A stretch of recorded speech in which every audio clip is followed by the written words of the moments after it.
The Third Worst Year by TheFrancakes, read by LMX Mabella. 6. Does it even matter? To whomever it may concern, please accept this letter as my notice of immediate resignation. Regards, Draco L. Malfoy. Whatever. The best way to ignore the present and future is to drink. At least that's what Draco thought as he tossed back another shot of tequila at his kitchen counter. He wasn't sure why he was even bothering with glasses anymore. He'd been steadily getting drunk for the last part of a week. In fact, he wasn't sure the last time he'd been sober. Possibly when he wrote his resignation letter. Most likely, since he didn't tell the ministry to fuck off. He should have. Maybe he would in another letter. More tequila, though, first. That made it easier not to think about Potter being the one to read his letter first. Let's ignore this. Standing in front of his pantry, Draco made a face of displeasure. Nothing looked interesting. He wanted a snack to go with his fire whiskey, but he couldn't quite put his finger on his craving. Something salty but rich. Something hearty but elegant to taste. Filling but lean and juicy. His eyes drifted to the corner which was spelled for low temperature. He could go for a steak. That would do. He was halfway finished eating it when he realized he forgot to cook it.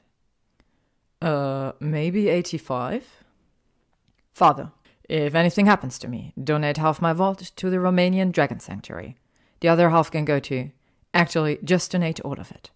Blaze can get my villa I'm supposed to inherit. Pansy gets my wardrobe and inherited jewelry, and whatever else the fuck she wants. She earned it putting up with my ass at Hogwarts. Theo can have whatever he wants. I'm realizing I don't own shit for as much money as I have. Whatever, I don't care. All my Quidditch should go to Teddy, though.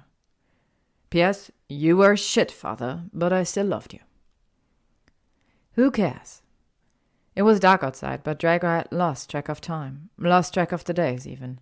The kitten was still the white one, telling him it was okay to cry, but he knew they were well past that sentiment and date. He'd purchased a Muggle television, and it was honestly one of the best ideas of his life. These movie things were fucking great. They seemed so real, like a window. Even the knocking on the door was loud, and like it was on his own door. He yelled from where he lay on the couch. The knocking grew louder, and he rolled his eyes. He got up from the couch, stumbling slightly, because he was, of course, still drunk from the night before. Or maybe it was from this morning. Merlin, what time was it? He opened the door, ready to shout at the visitor to fuck off. Astoria! His ex stood there in a winter coat and high heels, pouting ruby-red lips. Your father said you need a bit of help getting your life back on track, so I thought I'd come help, she explained, stepping into the apartment and shutting the door behind her. Draco raised an eyebrow. Help how? The woman smiled and dropped her coat, revealing nothing underneath. Oh, that could work. He nodded, glad he wasn't so drunk he couldn't get it up. Astoria visiting did not help. Not how she envisioned it. It was a mediocre night of sex all around the apartment, though Draco was sure she had somehow gotten better at blowjobs since the last time her mouth was around his cock. But she also tasted like menthol cigarettes, not cloves. And her messy hair didn't fall the way he liked. She made high-pitched squeals that reminded him of his mother yelling at him. They kept drinking through the night, making all the bits and pieces fuzzier. Finally, he blacked out and the whole night went dark. In fact, the next thing Draco remembered was Astoria slapping him in the morning before she left. He wasn't sure what he did to deserve that. He definitely made her come multiple times. He was sure of it. Well, he usually did at least. Actually, he said, "Thanks for the fuck, but we're still over." So really, he deserved the slap. Sometimes or another. Between drinks, Draco found himself wandering into his closet and pulling out all his jewels. At first he told himself it was just to know what he was giving to Pansy, but then he found himself making haphazard piles of the different precious metals. When he noticed he didn't have nearly as much gold as he thought, he found himself wandering into Gringotts to visit his vault. He just wanted to make sure Pansy got the best. That's what he told himself at least, until he got the stupid idea to lay on a pile of his gold in his vault. His skin hummed with happiness, and he felt as if he was slap-happy on some sort of muggle drug. The goblin accompanying him interrupted his piece, making Draco jump out of his skin. What in Merlin's bloody name was he doing rolling around in gold? Draco flushed in embarrassment and quickly got off the pile.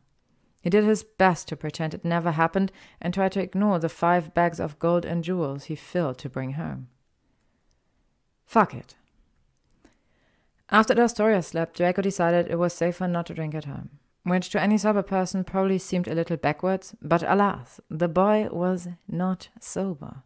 Not one bit, not for 1 minute. Plus, Muggle Pops were less likely to end in bad mornings. He thought. He hoped. Except one morning, a slamming door awoke Draco from his dead slumber. He looked around the bedroom he had never been in before. He barely even remembered how he got there.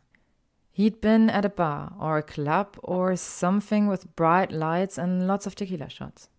Slowly he lifted himself from the bed, trying to find his clothing in the mess on the floor without puking. He found his wand poking out from underneath the bed. Fuck. The photos on the dresser didn't move.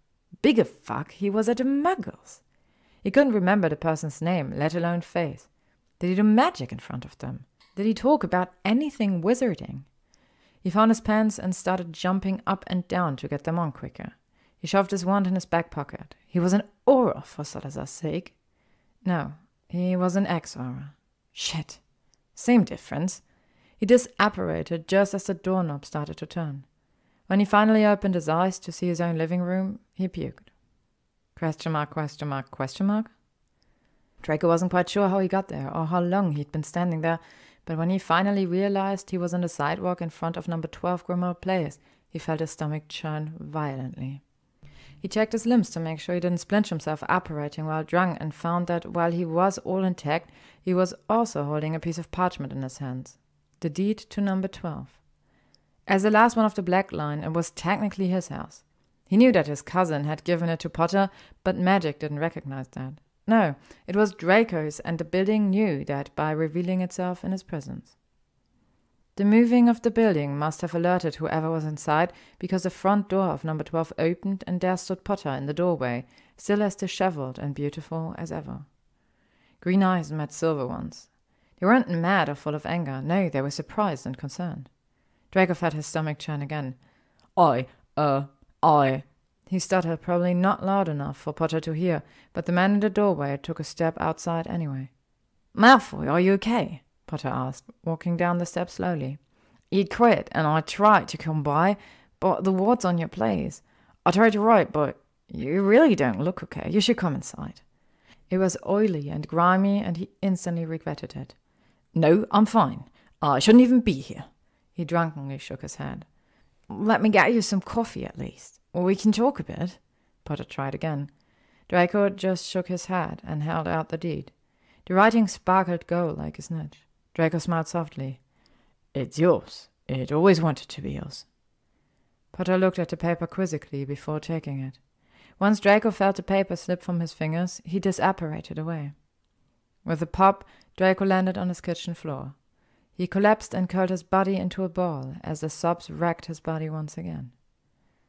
Finally, unlike Astoria, Pansy Parkinson did not knock. No, she blasted doors down. Fuck the wards that were trying to keep her out. She was a force. Draco was startled. He fell off the couch onto the floor with all the empty beer bottles, Kit Kat wrappers, and gold coins. The woman didn't give a fuck as she strode in and started cleaning magic at all the empty food cartons scattered around the place. She was surprised nothing was living in any of the piles of trash. This place is disgusting. Is that raw meat? She said, making a face at the smell. Draco looked around and shrugged. He wasn't sure the last time he showered, let alone what day it was. You're disgusting, he muttered back immaturely and took a sip of a half-full beer bottle he found on the floor. It was warm, but it still did just fine. She rolled her eyes. What the fuck is wrong with ye? She snapped as she crossed the living room and started pulling him up off the floor. Theo, help me!